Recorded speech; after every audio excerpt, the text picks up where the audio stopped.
થશે, પછી જેટલું થશે, બધાથી બધું થાય આવશ્યક નથી, પણ જેટલું કરીએ યોગ્ય દિશામાં કરીએ. આપણી દિશા કઈ છે? ભગવાન શ્રી કૃષ્ણ આપણા જીવનના કેન્દ્રમાં છે, એ વસ્તુને ધ્યાન રાખીએ. આપણા ગુરુ શ્રી વલ્લભાચાર્યજી મહાપ્રભુજી છે. આ બે વાતનું સ્મરણ રાખશો. અને ગુરુનો અર્થ શું? જે આપણને ઉપદેશ આપે, જે આપણને જ્ઞાન પ્રદાન કરે, જેમના સિદ્ધાંતો, જેમના ઉપદેશ અનુસાર આપણે આપણું જીવન જીવીએ, એ ગુરુ કહેવાય. માત્ર જય જયકાર માટે ગુરુ ન હોય. આપણે વલ્લભાધીશ કે જય બોલી દઈએ અને આપણે માનીએ કે અમે અમારા ગુરુ વલ્લભને માની લીધા, એ રીતે નહીં. વલ્લભે જે ઉપદેશ આપ્યા, વલ્લભે જે સિદ્ધાંતો બતાવ્યા, ક્યાં બતાવ્યા વલ્લભે સિદ્ધાંતો? પોતાની વાણીમાં, પોતાના ગ્રંથોમાં. તો એ ગ્રંથોનો પાઠ કરીએ, એને સમજવાનો પ્રયત્ન કરીએ. આજે પ્રાય આપણને યમનાષ્ટક આવડે છે, બીજા કોઈ ગ્રંથોથી એટલા બધા આપણે પરિચિત નથી થતા, કેમ કે આપણે પ્રયત્ન નથી કરતા.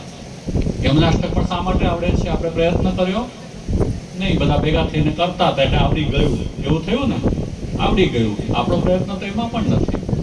તો કંઈક તો આપણે કરીએ. આપણા ગુરુ શ્રી વલ્લભે છે, એમણે કેટલો પરિશ્રમ કર્યો છે. આપણે પ્રકટ થઈને કેટલો બધો પોતે મનન ચિંતન કર્યું, કેટલા સુંદર ગ્રંથોની રચના કરી. વલ્લભાખ્યાનમાં ગોપાલદાસજી સ્પષ્ટ કહે છે, ગ્રંથો સર્વે રસરૂપ કીધા, પોતાને સિદ્ધાંત.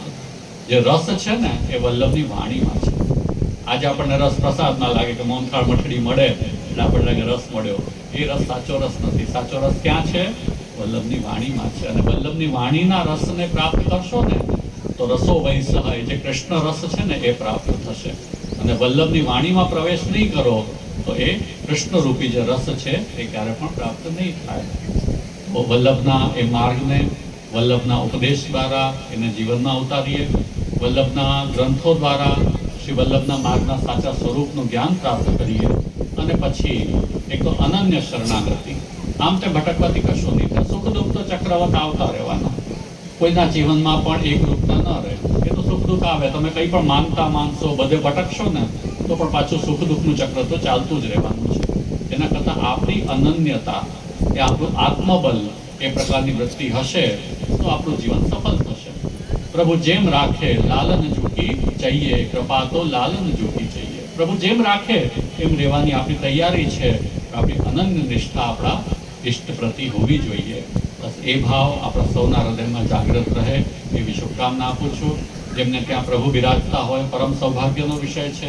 અખિલ બ્રહ્માંડનો નાયક આપણા ઘરમાં આપણી સેવા અંગીકાર કરે, આ વલ્લભની કૃપા વિના સંભવ નથી.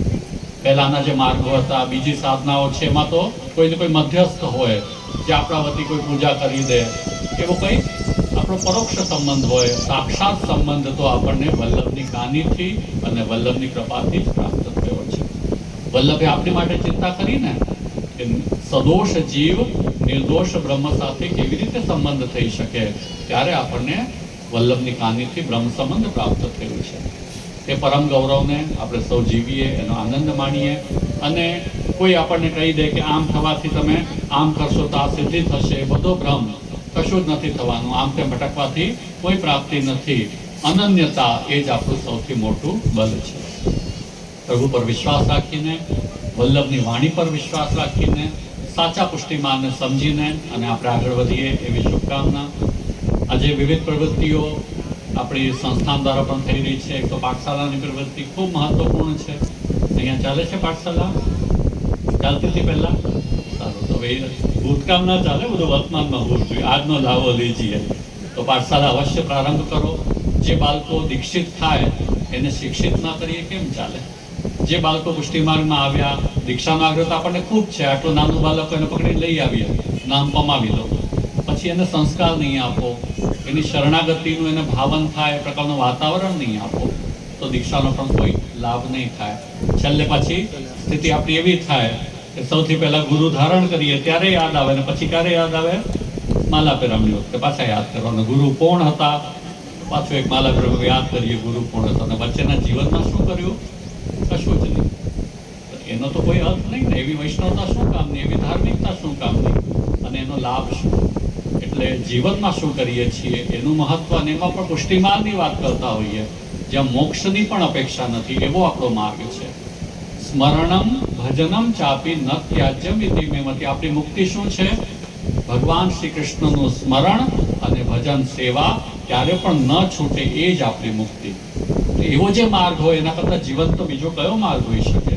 તો મૃત્યુ પછી શું થશે એની પરવા કોઈ વૈષ્ણવને ભક્તને ક્યારે હોતી નથી. જે પણ અવસર છે એ અવસરમાં, તે દેશમાં, તે કાલમાં જ્યાં આપણે છીએ તે આપણા માટે વ્રજ છે, આપણા માટે તે સ્થાન નંદાલય બની જાય છે. यदि આપણે આપણા પ્રભુ સાથે રહેવાની એક આવડત અને આપણી એક પ્રકારની નિષ્ઠા હોય તો એ ભાવ સાથે ભગવત સેવા દ્વારા અથવા સત્સંગ દ્વારા કંઈક તો કરશું ને. આપણે વૈષ્ણવ છીએ તો કંઈક તો કરવું જોઈએ ને. સાવ જ કશું ન કરીએ અને સભામાં વૈષ્ણવ બની જઈએ. અમે વૈષ્ણવ છીએ, ક્યાં છીએ વૈષ્ણવ? જ્યારે સભા ભેગી થાય ત્યારે, અને ઘરે જઈને કશું જ નથી કરતા. તો એવી વૈષ્ણવતાનો કોઈ અર્થ નહીં. એટલા માટે પ્રત્યેક વૈષ્ણવ પોતાના નિત્યક્રમમાં, પોતાના ઘરમાં વૈષ્ણવતાને જીવે. અનન્ય આશ્રય, નિત્ય સત્સંગનો ક્રમ, નિત્ય સવારે ઉઠીને કોઈક જપ પાઠ જેટલું પણ થાય, કોઈ અઠાગ્રહ નથી આટલું કરો, કોઈક એક ક્રમ નિયમથી કરશો અને નાના નાના સંકલ્પ મોટા મોટા પરિવર્તનો લાવે. આ વાત યાદ રાખજો. મોટા સંકલ્પની પણ આવશ્યકતા નથી. કોઈક નાનો સંકલ્પ લો અને એના દ્વારા જીવનને યોગ્ય દિશામાં લઈ જાઓ. શ્રી વલ્લભની કૃપાથી જે માર્ગ મળ્યો છે એનો સૌભાગ્ય માણીને અને આપણા જીવનને ધન્ય કરીએ.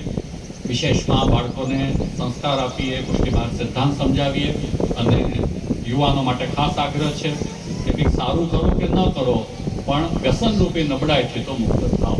વ્યસન કોઈના હિતમાં નથી. એટલે યુવાનોને ખાસ આગ્રહ છે કે જેમને વ્યસન હોય એ ત્યાગ કરવાનો સંકલ્પ લો.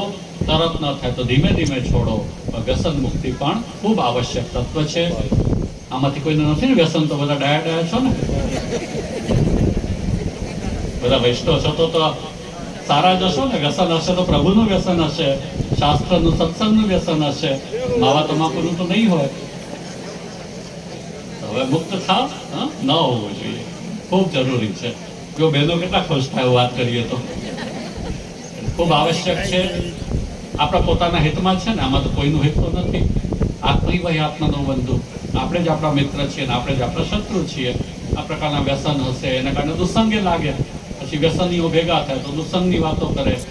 સત્સંગ તો ન થાય સ્થિતિમાં. એટલા માટે દુસ્સંગ પણ એનાથી જ આવે છે. તામસ વૃત્તિઓ પણ આવે છે. શરીરની હાનિ થાય છે, રોગ આવે છે, બધા જ પ્રશ્નો છે.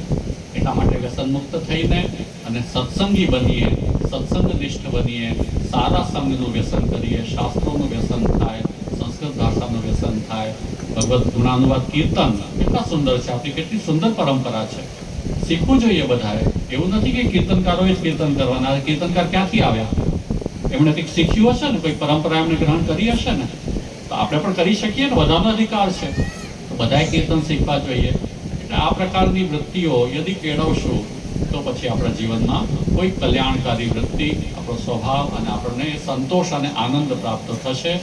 પુનશ્ચ શ્રી વલ્લભની કૃપા રહે અને આવી કોઈક ભાવના દ્વારા આપણા જીવનને યોગ્ય દિશા પ્રાપ્ત થાય એવી શુભકામના આપીને વક્તવ્ય વિરામ આપું છું. શ્રી વલ્લભાની